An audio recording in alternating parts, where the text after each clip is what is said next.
From the Multifamily Studios in Scottsdale, Arizona, with Patrick and Carrie Antrim.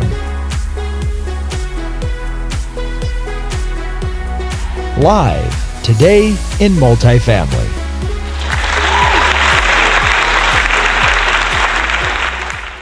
All right. Hello. Welcome. I would say good morning, but it's also afternoon, I think, for some of our viewers. So Yes, wherever you are, happy day, happy Friday. Yeah, and we can see you coming in. We've got Texas, Florida, Arizona, Georgia. Gosh, I mean, I can list them all, but it looks like the word cloud is blowing up in Texas, Florida, Georgia, Arizona, North Carolina. Tennessee. We've got Tennessee in the house. If you're tuning in now, please hit the on the right side of your area, you're going to see some ways to engage in this show. This will allow us to not only understand where you're coming in from, but also as we move through the content here, we've got a great lineup today. You'll be able to participate, and we'll be able to make this a true live event. Yeah, absolutely. Well, good morning to you. Good morning. Are you excited today? Of course, I am. It's Friday. We're married, so this is okay, right? Like being, This we're is not okay. We do not have to socially distance. okay. Yeah. Yep. Wonderful. So let's talk about on the page today, you're going to see if you want to get notifications for the upcoming show, there's a red button there, get notifications. You'll be alerted next time that we go live. We're going to be doing special events, but as you know, we're bringing you live content each Friday. And then there's also a way to share this now. You can click below, share it on LinkedIn, Twitter, Facebook, wherever you engage your audience. Go ahead and hit hashtag Multifamily Live, share that with your friends and followers, and we'll get the show on the road here. So what I'd like to do is kind of tease the audience a little bit about what's coming up. We've got a great guest, a leader in multifamily. I'm very excited. We're going to be introducing you to him later in that's the top of the show, right? Soon. Yes, Very soon. very soon. Very good. Yeah. All right, very cool. Yeah. All right, so you're also going to talk about something, I think, right? I don't want to spoil Something? anything. This week? Aren't you talking about SAFE is the new risk? No, next week we're going to do a live training. That's going to be something you're not going to want to miss. So again, hit the notification button below. You'll get alerted for that. That's next week. That's more of a tease. A tease, okay. You know, Just that's what we teasing do here. Yeah, so what I'd like to do is I'd like to open up this show with our guest, right? So what we're going to do is we're going to introduce you here to Jamin Harkness. He is the Executive Vice President and Partner at the Management Group. He is joining us here live in just a moment, but I would like to just kind of make a brief introduction to him. Jamin, he currently serves as the Executive Vice President and Partner. He oversees all of the day-to-day operations for the Management Group's portfolio of properties and is recently named the #1 best places to work multifamily 2 years in a row. Now that is something that has never been done before. So Jamin, welcome to the show. Hi, Patrick. Hi, Carrie. Thank you for having me today. It's so great to see you. I know you've been doing so many great things for multifamily. We're in definitely a state of operations that we've never really planned for and experienced before, and you've stepped up to lead some of those conversations. Tell me about what inspired you to do that. Okay, so about 4 or 5 weeks ago, when I was driving to work on a Friday, I was having some anxiety because everything was starting to shut down, and I was getting calls and texts. Should our people, be working? What about the social distancing and all of that? And I wasn't sure. I wasn't sure how to make the decisions. And so I just said, you know what, I've got some good friends, especially here in the Southeast. So I called some of my friends, about 6 or 7 of my friends, and they kind of had the same questions.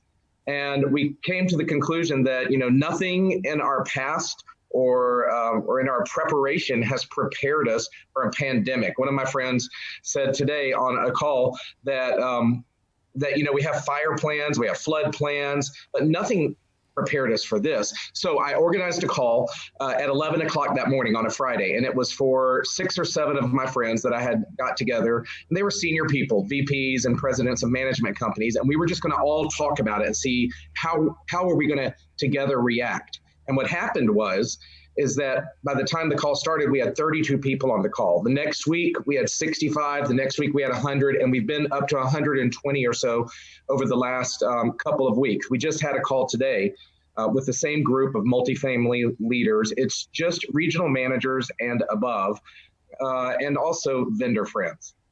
Yeah. There's no doubt that the engagement levels you're getting with your own company employees, that you're able to now bring this to a higher level community in our industry in a time that people need it. So I just want to commend you and thank you for that type of leadership. I'm just moderating and gathering ideas. I think that we all agree that collectively that we all make a better decision when we all throw the different ideas out there. Yeah, that's great. So if you're tuning in live, listen, we're going to be talking about virtual tours, pricing strategies, amenities. We'll be diving into communicating with your residents, employee agreements, to maintenance, rent collections, all of these great things. So stick around. There will be ways that you can participate in the questions for Jamin. And also, we're going to be polling you for some of those answers. So make sure you stick around for those. Let's push that off so we can get to our first thing. So what I'd like to do is open it up to, you've been sort of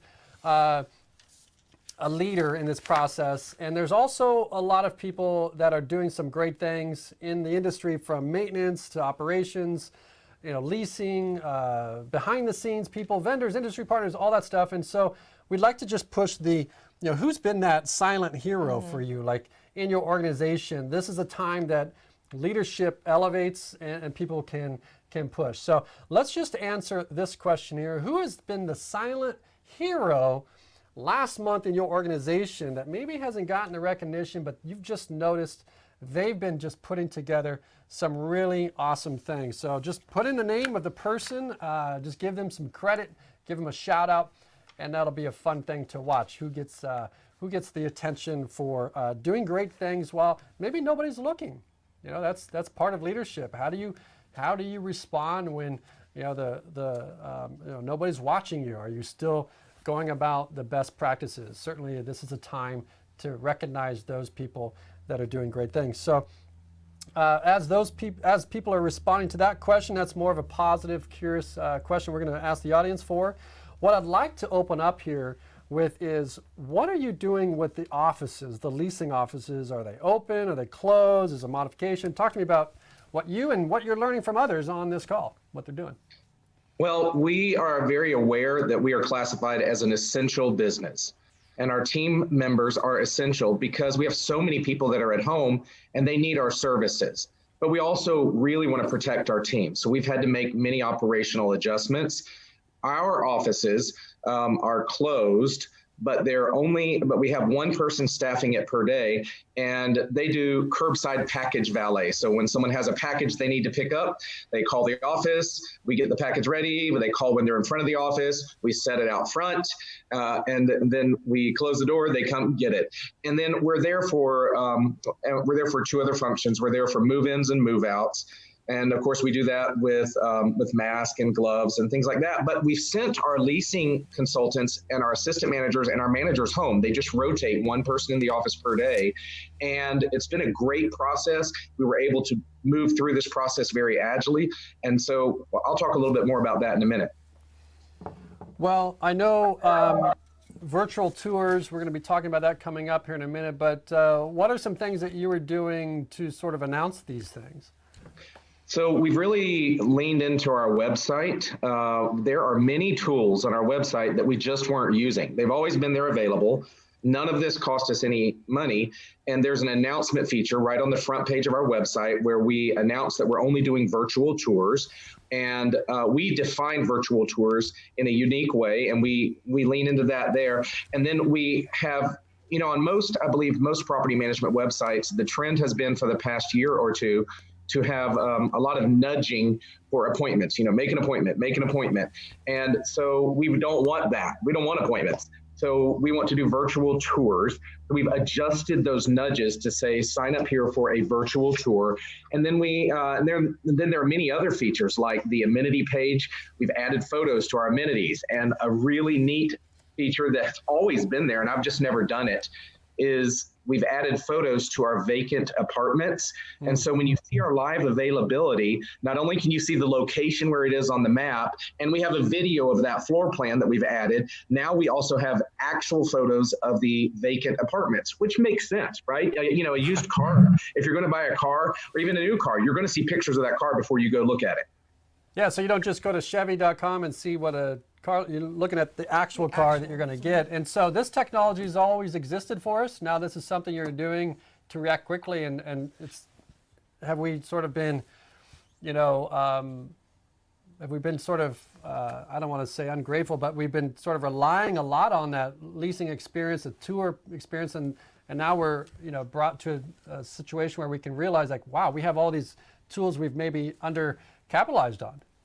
I have on my weekly multifamily leadership huddle calls, I've asked some of the big software providers some very clear questions about, can you do this? Can you do this? And all 3 or 4 of the major providers, all of them have these features available to them. Very few people use them, but I'm using them right now. And we're seeing via our Google Analytics that we're tracking that a lot of people are watching these videos and they're looking at these pictures.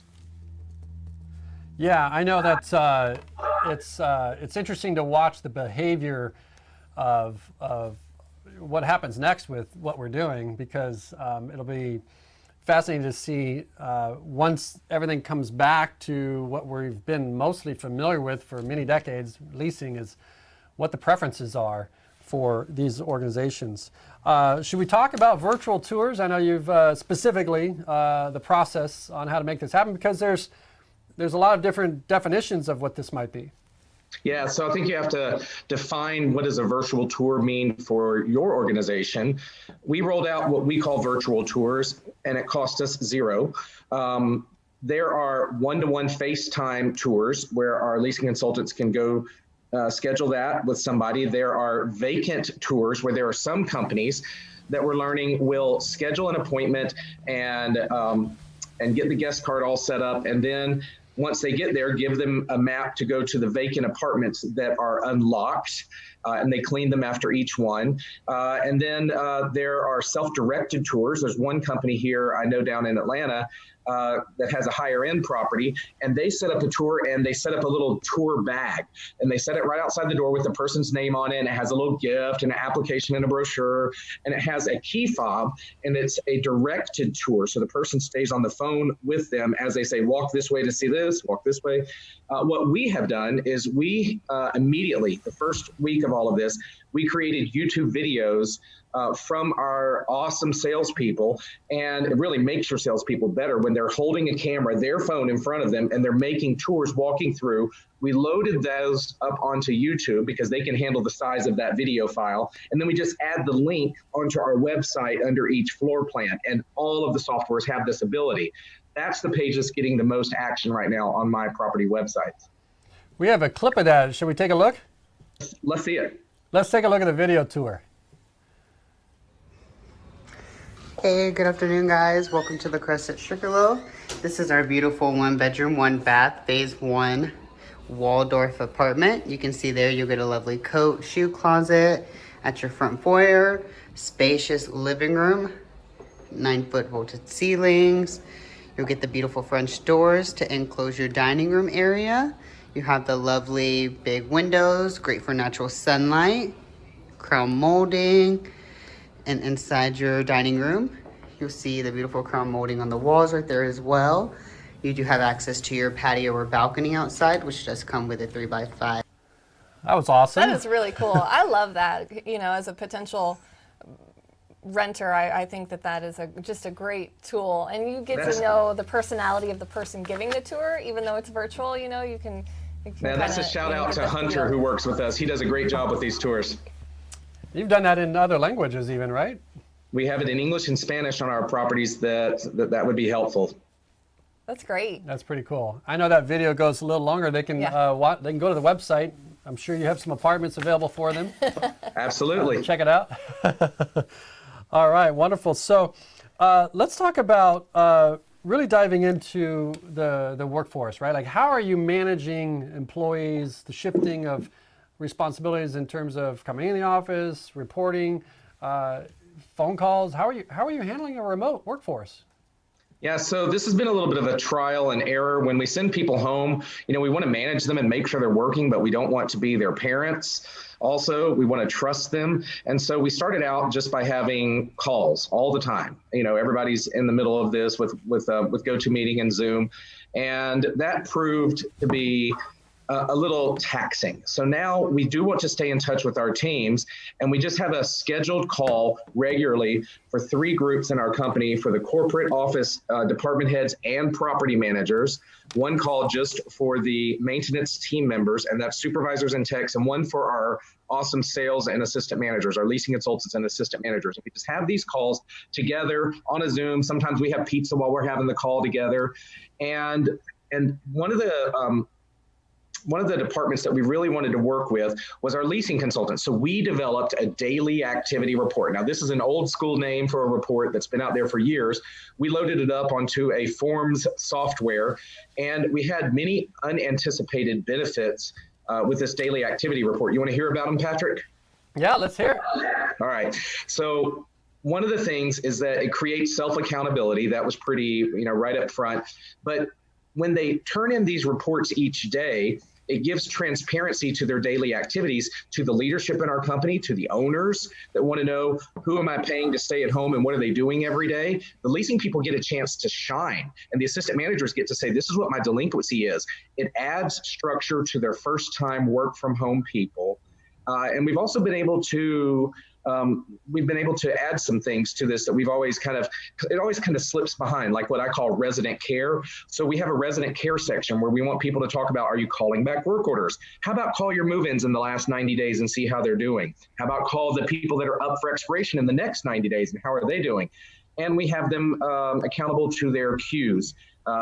We have something called a CRM queue, and we want to know how many people were in the queue that needed a follow-up at the beginning of the day and how many were at the end. How many virtual tours did you send out today? How many leases are you up to for the week? How are your renewals looking? So it's turned out to be a really beneficial tool. You think when things get back to the normal, I guess, what we had familiar with normal, this makes them better at their role?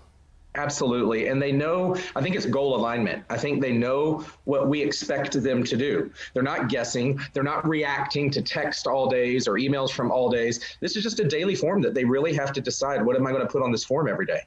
And they know what our expectations are. Yeah, and it's a structure too. I think it's everybody's making adjustments. It's good to see, not in a supervision standpoint, but more or less understanding the perspective of who's doing the report too. Not just, hey, I'd like this report, gives me information, but how this impacts the person that's actually filling out the report or participating with the report. Very neat. Yeah, we have some sentiment statements on there too that say things like, today I feel like this. And we put some pre-filled answers in there, like today I'm ebullient, or some days I'm just meh, or some days I just want this all to be over and get back to normal. And so we put in some things in there and we leave them some space to write their own comments. And some of them are very funny. I don't think they really believe that we read all of them, but we do. Yeah, that's interesting. Funny. I'm gonna. We've got some comments here. Our guest speaker is an awesome boss. You're getting a shout out there, Jamin. That's Vinny. From Vinny. So maybe Vinny gets an extra virtual hug today or something. We also have a question here. If you're doing only virtual tours, how do you handle gathering the prospective residents' household pet info and assistance animal validation process? Yes, so we are a company that doesn't have any pet restrictions at all. No breed restrictions, no weight restrictions, and we utilize a service that's free to us called petscreening.com, so a shout out for them. And really the biggest benefit with them is that they help us with all of our assisted animals. And so it's all done online anyway. So even before the COVID crisis, it was done online. They fill out their information, they go to pet screening and fill in their information, and they get a FIDO score, and then it comes back to us, and then we just keep processing. Everything's done online anyway. I love the FIDO score. That's pretty cool. It's hilarious. They're pretty creative over there. I don't know how our dogs would score on that. We have to see. Yeah. What was the next? I see another. Oh, we've just got some answers coming in from the poll there about how people are managing a remote workforce. Looks like Zoom calls, daily reports, staying in good communication, supporting each teammate, for new ways of doing business, which is what, everybody's doing right now, having to find new ways to get the job done and not just done, but, done well and efficiently. That's great. Well, if you have questions like those that have already commented, put them in the Q&A. Let us know. We can bring those forward to Jamin here while he's live with us. But let's move on to pricing strategies. How are you responding to all this? This is an obvious question. Our goal is to manage the asset, both the financial but also the physical real estate. Talk to me about what you're doing in the pricing strategies. Yeah, good question. We were trucking along just fine. We're happy with our increases. We had unprecedented growth year after year after year. And when this happened, I immediately reached out to ownership, which I later found out through all of my peers in the industry are pretty much doing the same thing. And we just came to the solution that we put a freeze on everything. We said, we're not going to try to push rents anymore. We're going to try to hold on to where we're at. We're not going to try to buy occupancy with concessions. We're just going to try to hold on to where we're at. And part of that pricing strategy is also, what are we going to do with our renewals? And so we wanted to bring our renewals up to where they are at, or bring them down to where the market rents are. So sometimes people get a decrease, sometimes people get a small increase, but we certainly aren't pushing rents. We just want to hold on to where we're at for right now. And one thing that's very important is for the property management companies that are using pricing softwares, you have to get in sync with them, because those softwares are just going to push nonstop. So we had to immediately have a call with them and get in sync with our pricing softwares. Yeah, what did that look like? Was that a conversation or just a setting? Yeah, we had to do a Zoom call, and we talked about what triggers are available in the software, and what does it mean if we flip this? What does it mean if we put this limit on it? And how does that accomplish our goals? So these people are super smart, and they just listen to what you want, and they suggest, let's turn this on and turn this on. You got to be a little flexible and say, that's not exactly what I meant, but I agree that the software can do it like this, and you just move on. Sure. That's great. And are you seeing the same sort of trend also in your group? I know you guys come together, share ideas and strategies, and then everybody sort of, as you said, walks away and makes their own decisions. What are you seeing outside too? Yeah, on today's call, we had 4 leaders, big leaders in the industry. We had Sharon Hatfield, the COO at CF Realty, and we had Lisa Taylor, Senior Managing Director, and Jamie Tebow at Graystar. We had Ed Buckley with Avenue 5, and we had Kelly Steele, she's the CEO at Woodward. And that was one of our questions. I did a guided interview today, and I asked them, what are they doing with pricing? Every single one of them said the same thing. They're just freezing. There is one other person that's kind of bringing people up to where the market rents are, as long as it's not greater than X. But most everybody is just freezing and trying to hold on. And I know that at our company and at a few other companies, we're already reaching out to people all the way through August for renewals, because one of the daily activity reports topics is, how are you doing with renewals? Your group, we assign renewals to our team members, and it's really tremendous. At one of my largest properties, 540 apartments, they're already at 57% renewed for June, just because we have this increased focus on it. That's great. So I got a question. Well, we actually have a question we'll go to in a second, but are you finding that, obviously it makes sense that, thank goodness we were in such a strong position, most in the strong position other than the lease ups, right? To where if you stopped growing rent and you were able to at least collect those rents, are you getting the move outs at the accelerated pace? Because usually it's, your expectations for renting so much a week and so much a month was to, offset the move outs as well. So are people putting more pressure on leasing today, when maybe it's just like, hey, let's just retain, get through this, and then we'll go back? No, I think that we still, every single month, we have to see how many move-outs and how many move-ins we need to maintain where we're at. We started before the crisis at a high occupancy, like you said, but we have definitely seen more notice to vacates with people that have lost their jobs, especially people in the service industry. Like most management companies, we've rolled out different payment terms. And so that's really helped, allowing people to be a little more flexible. So it's not that they're moving out because they want a different place or maybe even job relocation. It's more like I have to move out, move in with roommate, family, or scramble. Consolidation. Yeah. Interesting. Well, we'll have to keep watching that. I know that as you manage through that, you'll have more intel as things shake through. So let's go to your questions. Yeah, here, we had a Carrie. question come in. Back to virtual tours. Will you continue doing these virtual tours after we get back to who our, is asking our that new question? normal? This is from Kathy Arsenal. Kathy, okay, we got to give a Welcome, shout out to Kathy. those that are courageous enough Yeah, to put we're that absolutely question we're in. absolutely going to. It's just another tool in our toolbox to let people see things. I know that I want to see where I'm going before I go there, what I'm going to drive before I drive it. Why have we not been utilizing this before? This is just a wake-up call for us. So we're absolutely going to keep doing that. And we're actually looking at a self-guided tour option right now, and we're rolling that out. We're kind of in the beta testing stage. I hope to roll that out in the next week or two, where when people come to our website, they get to choose would they like to have a guided or a self-guided tour. That's cool. What do you, it's probably too early to tell on what the demand for that is, but we'll have to check back in with you on that. That'll be exciting. So talk to me a little bit about, if you're talking about tours, the obvious thing comes up is the amenities, these lifestyles that we've created. How are you dealing with this, not only with the leasing, but the current residents? Yeah, we have pretty awesome fitness centers, and we have residents that, they're kind of upset that the fitness center's not open or we haven't opened the pools up yet, but we're trying to adjust to it, and we have rolled out some virtual fitness classes with some of our providers. And then also, I know that we have one person that teaches a class at one of our properties, and they're doing fitness on the green. So it's socially distant. They did a TikTok about it, and I didn't even know they were doing it. So I'm happy for the creativity of this team. And they're doing outside classes twice a week. That's great. That's great. All right. So We got a quick checking in with shout you, out Carrie. from Hunter, who says, love this, great boss and an amazing company to work for. So that's really nice. Awesome. I feel like we already knew that, though, I right? know, but give Hunter a high five. Hunter and virtual Vince high both get Chick-fil-A, Shall we talk about communication with residents specifically? Yeah, I think it's important. I'm pretty ADD, and maybe that's why I love my job, because I don't have to sit at a desk all day and do one thing.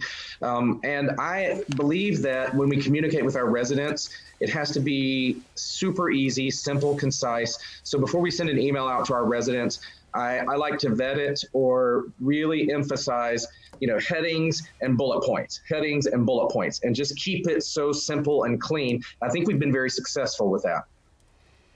That's awesome. And speaking of communication, not only to residents, but talk to me about, what has changed in terms of, at first we're just trying to put the fires out, but now we're moving through this new way of working. Has anything changed with either administering employee communication, and not with the employee, but maybe the agreements, how to regulate some of those things so that there's no we have liabilities? When we sent people home, we have a telework agreement that we worked out with our employment attorney. And it's really important because, again, like the other thing I talked about with the daily activity report, it sets up structure, expectations. It has a time frame. It reminds people that we can call you back to work. It talks about using technology. It talks about, are you using our technology or are you agreeing to use your technology, your Wi-Fi? It talks about having a dedicated workspace, how we're going to communicate with you. It even has a topic about workers' comp and how does workers' comp work whenever you are working at home. Yeah, it's interesting. And I think subtly it gives the employees confidence that you're thinking through these things. Nobody wants another form to sign or another thing to do or another thing to review. But, when you can give people confidence, like, hey, we have a plan. We can do these things together. Here's how it's going to shape up. And they're stepping into those elements. So that's interesting. All right. So now what's fascinating about you and your organization, just because we know a lot about it, the success of it, you were pretty much laptop ready when all this happened, right? What's the value in being forward thinking? Yeah, when we started the company, our president, John Paul, he's a big laptop fan. I was very nervous about it because I'm like, I just want my desktop. But he was like, no, you're going to love it with laptops. And every computer we bought in our company was a laptop. When we started the management company about 3.5 years ago, from our corporate office to our on-site. And it's been great. It's been easy and seamless, to roll this out and send people home with their laptops. That's awesome. Next week's training, I'm talking about safe being the new risk. One might think, oh, laptops, they get legs, they walk away, but here we are. You're in a good spot with that decision. How are we coming in here? Any other? I'll check in with you, Carrie. Yeah. Oh, you got another shout out here. My son's currently moved to your complex, and I have to say, very nice apartment. That's so nice. Oh, there nice. You go. Wow, that's awesome. Good on the product. Good on the community. Yeah. Let's talk about actually collecting the rent. You've done all this work to get people in there, maintain business, adjust operations, but now it comes down to it's rent time. So what's new? Yeah.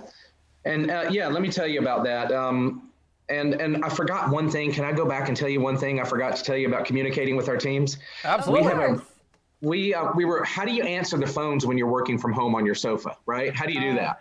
And so because we have only voice over IP, I believe that's pretty much what everyone has now, VoIP phones in the office. We have a great tech department, and our tech team, our IT team, they found a free app that every team member now has on their phone, and it acts as their extension. So they can receive calls. And so if the phone's ringing and it's ringing to all the numbers, all the phones are ringing, or if it's a direct call to that extension, they get it. And they can also make calls also from that app, and it's free.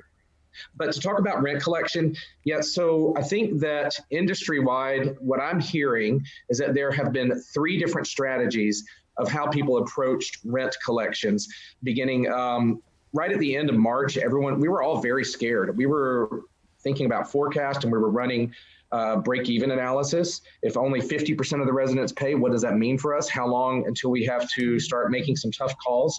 What if 60, 70? And so I know that NAA came out with 2 agreements that supported this.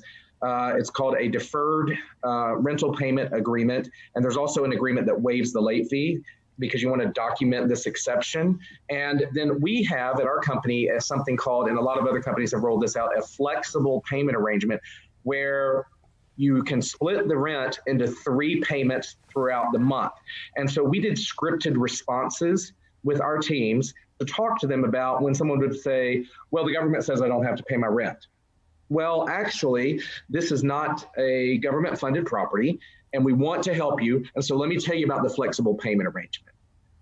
Or they say, I'm not going to pay a late fee. Well, actually, you know what? We are charging late fees, but instead of that, let's get you to just pay your rent, a third on the 1st of the month, a third on the 15th of the month, and a third on the 25th. And that worked tremendous for us. Our collections right now are exactly where they were in March.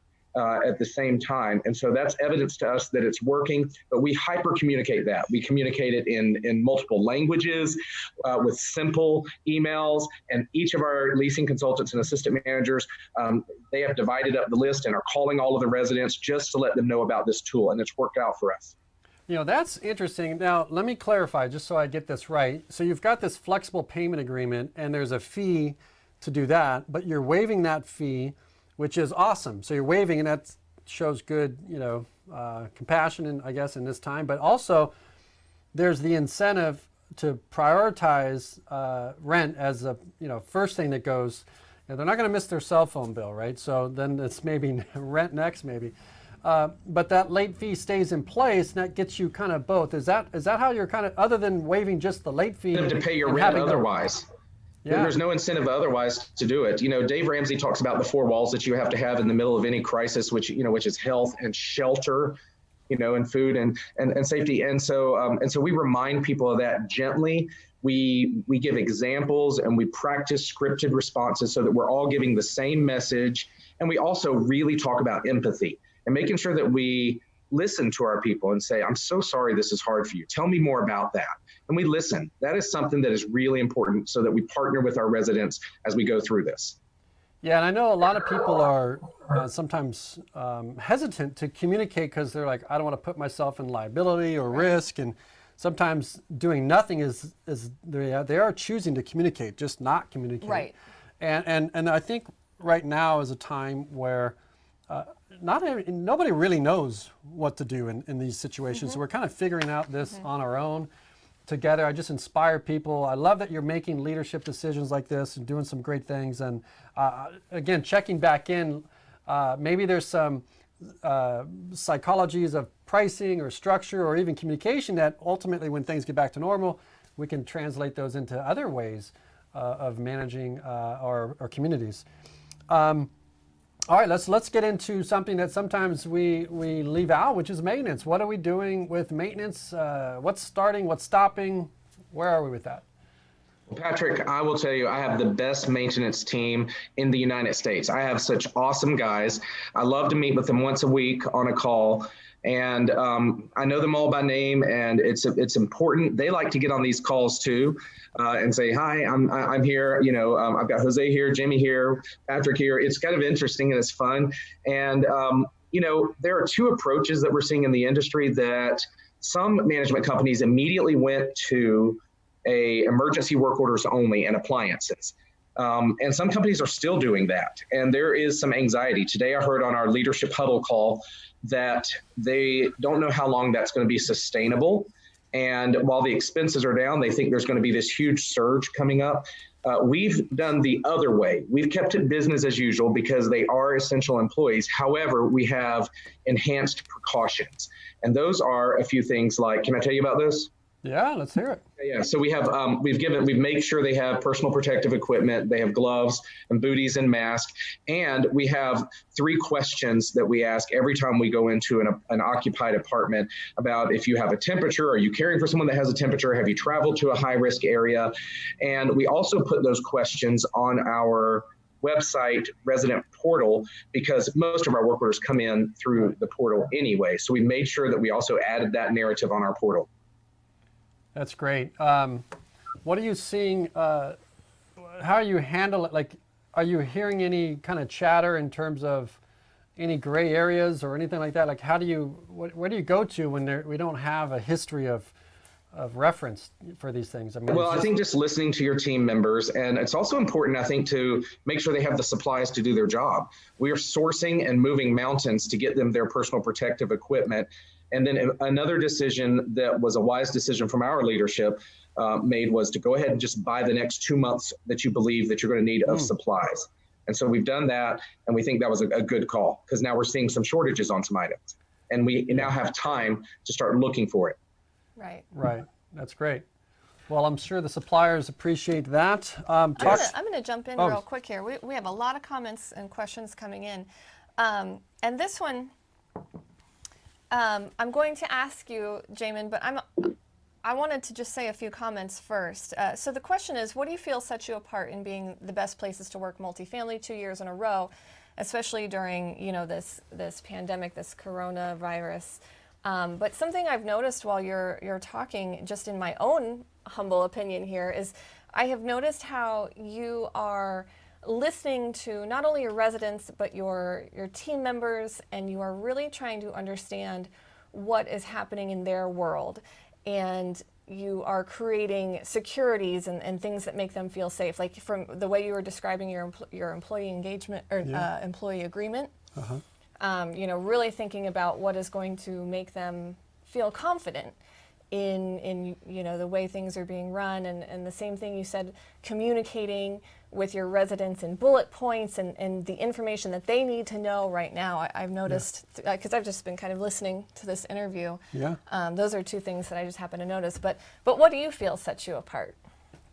I think that if you ask a question and if you're willing to listen, which is hard for me because I'm a talker, but if you ask a question, you have to be willing to listen to the answer, and you have to be able to consider it and give people a safe enough space in many ways to voice their concerns. So I think when we have our regular communications with our team, I have a call in about an hour and a half with my awesome leasing and assistant manager team. And that's another word, by the way, too. I don't call my people employees. I don't believe that they work for me. I believe they work with me. And I think it's that whole mindset in all of our communication, all of our emails, even in our employee handbook, it's all about team members. So we stay in touch with them. We listen to them. I think I told you guys this, that we try to do an employee gift every month or every other month, just to remind our people, that we care about them. That's great. That's great. Great question. Thank you, Becky, for that question. That's awesome. Lots of people are asking about the phone app that you mentioned. Yeah, it's called GS Wave.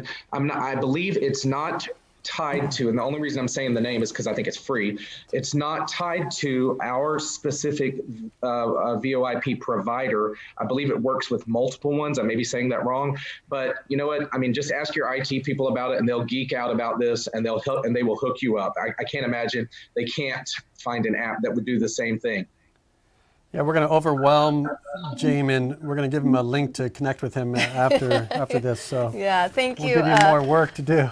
Thank you for that question. We have one more question from Maria here. Have you had to eliminate any maintenance services? How are you handling service requests in order to keep residents and maintenance associates safe? I think you kind of touched on that, but. Yeah, we are, different companies are making different calls. We are business as usual. From everything I'm hearing from my peers in the industry is that even those that have gone to emergency work orders and appliances only are now starting to go back and using protocols when they enter into apartments. We tell our team members, if you feel unsafe, you don't have to go in and we'll figure it out. We also have given them scripted language to say, you know what, would it be okay if everyone in the apartment gathers into like one room in the back while I go finish and fix this faucet, and then I'll be out and I'll say goodbye. Thank you so much. And we remind them to wash their hands, change your gloves, put booties on, use your mask all the time. Yeah, that's great. That's a good question. Yeah. Thank you guys for all the great questions, by the way. Shout out keep to them coming. We got Vita, Maria, Vinny, Starla. Thank you guys. Adriana, thank you guys for asking these questions. Keep them coming. Yeah, we've got Jamin here with us live. So let's go into corporate. How are you managing the communications from corporate to on-site, reporting? What's changed, if anything? So, so we do daily check-ins. We use Office 365, and we just utilize the free Teams. I guess that's the new Skype. And so we just ask our people every morning to say good morning and to say good evening and to be available throughout the days. And like I said, each role has a report. Some people have a weekly report. Our daily sales and assistant managers have a daily report. So we're just managing it that way. And one of the things we've done is by having each department head at our corporate office on a phone call weekly with our property managers, and sometimes we'll invite maintenance supervisors and sometimes assistant managers, it really aligns their goals. We have a spreadsheet that we fill out, and I just call it out. I'm like, hey, tell me your occupancy. What's your availability? What's your renewals for April, May, June, July? What's the percentages? And when we fill that out one by one, it's a little bit excruciating. Tell me about your resident care activities at your property. Tell me how many notices that you saved this week. It kind of lets people compare how they're doing to each other. It holds people accountable. But then we transition to our departments at the corporate office and we say, hey, tell me what's going on in HR. And they'll say, well, I'm working on loading up this new benefit portal in our payroll software. And we say, hey, tell me what's going on in accounting. And people are interested. They really want to hear that. And the call and the feedbacks I'm getting, a lot of feedback, even from our legal and risk management departments in different places, is that they never really knew how involved it was on site. And then the people on site are saying, I never knew how much goes into it at corporate. So this has kind of brought us together and made us a team and made each, there's always been corporate office in the sites, and now they're really working together. We even report successes. We report how's our delinquency, how's our income collections, and everybody is rooting for each other. Yeah, it's interesting. 6 months ago, you make a recommendation in the industry about, hey, let's do this new report. Let's try this new thing. Let's do a new activity or what have you. And it's like, oh, I don't have time for that. And now we're sort of forced into, these are the things that are creating the competitive advantages to move through these things, retain our employees, keep our customers in place, things like that. That's right. I heard you say something about the stay busy list. That was maybe more on the maintenance. Is that what that's specifically for? Yeah, this is something that I rolled out the first 2 weeks of this because, we're at home. So we wanted to make sure that our maintenance team stayed busy. And so we gave them a list. And, I have one property that really has their work orders down. They're a newer property and they're closing out with 1 or 2 work orders at the end of each day. And they are pressure washing breezeways. They're touching up paint places and deep cleaning the fitness centers, but not the other properties. Well, there was kind of a mistake. What we've learned is that now that everybody's at home, there's a lot more work orders too. So we've kind of backed off of that a little bit on the stay busy list. I can imagine that's the case. We didn't budget for that, certainly. Any questions coming in from you? If not, I'd love to talk to Jamin about ownership. A lot of shout outs, man. You got a lot of statements, a lot of cheers. Something right. A lot of cheers to you. So that is just awesome. I have great team members. Yeah, I can tell. Well, listen, let's talk about owners. How are you getting them what they need through all of this? I'm sure they have questions, how you're dealing with that. I mean, not that this didn't provide more disruption to your business, more ways to change and innovate, but now you also have to communicate up, middle, and to customers. So talk to me about what you're doing with owners. Yeah, so I feel a deep sense of responsibility to hold myself accountable. If I want everyone else to hold themselves accountable, I have to look inward too. Just before this crisis started, I had bought a book for every team, for every community manager and department head, and it's called Making Yourself Indispensable, The Power of Personal Accountability by Mark Samuel. And we're reading 3 chapters a month, and we're reporting on it every month in one of our calls. And I take that personally too. So I think it's super important for me in my role to anticipate what do the owners want. So I meet with the owners every couple weeks, and I knew before they even ask what they were going to ask. And so I had worked on it the day before. Things like, how is our income the first 5-6 days of the month compared to the previous month's 5-6 days of the month, and the month before that, and the month before that. And I have a chart ready to go for that.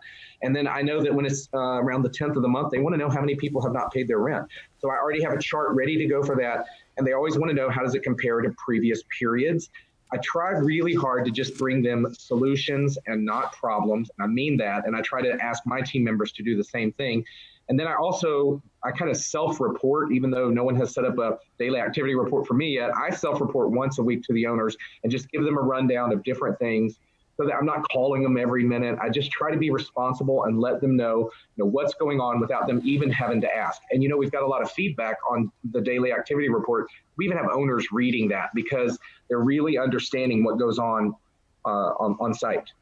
Yeah, starting to appreciate management fees, the efforts, all of those elements that sometimes, success sometimes can get us on our heels. And, it's like we look at these things as costs, and now you're starting to really essentially showcase the value taking care of owners in this process. I'll tell you, it's been wonderful sharing the time with you here. You've got a lot of knowledge, not only in what you've done to build an organization over the years, but secondly, that you're spending time with other leaders, collecting those genius ideas, showcasing those, and making educated decisions off of reference points, certain perspectives. I would be curious, are you in any development deals? I see some photos of you continually moving things along on social media, lease ups, and how are you seeing the future of lease up right now? Yeah, well, a lot of people don't understand that when you build an apartment community, you don't decide to build it tomorrow. It takes a year, 18 months, 2 years to plan this. And you cannot stop a train on a dime. You've lined up your financing, you've secured your commodities, your lumber, your concrete, all of that. So we're moving forward where we can. And anything that's already moving or broken ground, we are continuing to move with those. So we have 4 communities right now moving forward. We have 2 more communities that we're supposed to start. We're kind of waiting a couple months to see what's going on, but you can't just stop a train on a dime sometimes. Maybe you bought that land 2 years ago and you're already having to service that mortgage. Yeah, that's true. Well, certainly, I think the customers in the world understands, working through those things. But at the end of the day, like you said with the Dave Ramsey stuff, this is something that, and a lot of times these are fundamentals. Like there's just not enough housing. Right. It's not like, just I want a better and more sweeter place to live. It's just not enough. And so development solves some of that stuff. What other We questions? had one more question come in here from Starla. A couple of questions actually, if you have just a few more minutes, Jamin. Yes. Are you anticipating a delay in catching up on work orders? If so, what is the plan to catch up? Outside help, overtime, hiring additional help? Are you anticipating a delay in sourcing supplies? So I'm not, because we never went to emergency work orders only, but I will absolutely be all for overtime. I don't really know if hiring outside workers or anyone else, if that really helps us, because we don't just send anybody into people's apartments. And I think our guys would appreciate the opportunity for overtime also if that came up. As far as supplies, we think that we have a good control on it because there's 3 main suppliers, and we are in touch with our team members about what do they need, and things that they can't get, we're finding it. The other day, I just had to find 10 coils, slant A coils online for an apartment community. And I looked online, and I usually get them on jet.com, and I couldn't find them. And guess where I found them? On walmart.com. Oh. And it took 10 days to get them, but I ordered 10 slant coils the other day to help one of my team members. How wow, funny. That's interesting. Great. Let's see, we've got a few more. Oh, the name of the book again and the author that you mentioned? Yeah, it is. It's called Making Yourself Indispensable. And the subtitle of it is called The Power of Personal Accountability. The author is Mark Samuel. All right, thank you. Thank you, Gabby, for that question. Let's see. Oh, here we go from Adriana. Do you have an outline of the daily activity report you can share? Yeah, I'd love to share it with you. If you just reach out to me, Adriana, you can find me on LinkedIn or shoot me an email. And it's jharkness@tmg-living.com. Or Patrick or Carrie, I'm sure, can get you my information. I'd be happy to share it with you. Yeah, in fact, we can, well, let's go through any more questions you have, Carrie. Let's see, we have here from Vida, regarding multiple languages, what services do you use to utilize this option? Yeah, so I have leasing consultants that speak Spanish, and I just say, hey, can you translate this for me? and I say thank you so much, and that's what we do. I mean, I'm going to use what's around me. Absolutely, that's great. All right, I think we're good on questions here. That's a leader's, a great leader can leverage assets that are already in place, right? A lot of times it's like, hey, I need to spend more money to do something, but a good leader will find a way to use what they have to make innovate, right? That's pretty. And our customers appreciate it. When we're talking to them in their language, it works. In fact, sometimes we get replies back in that language, and we have to go to that person and say, hey, help us, and we just make it work. Yeah. That's great. Well, listen, it's been so wonderful, Jamin, to share the time with you.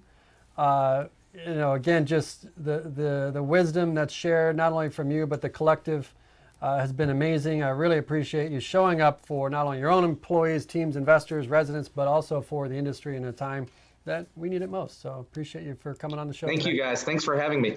All right. Thanks, Jamin. We'll talk soon. All right, bye-bye. All right. That was fun. That was great. He is great. I put up Jamin's LinkedIn. You can click on that to connect with him directly. You can also reach out to Patrick and I, and we can make an introduction if you'd like. You can reach me, Carrie, at multifamilyleadership.com. Yeah. Maybe you should run a poll. Ideas for next guests, ideas for content, Okay. What are ideas for any kind of things that would be helpful for them, and have some fun with that. That poll can stay up, and even after we close out the show, we can kind of reference back to that and curate some ideas. It'd be fun. So push that. All right, I will push that right now. All right. Okay. All right, guys. Thank you so much for joining us. Thanks, everyone. Have a great weekend, and we'll see you next week.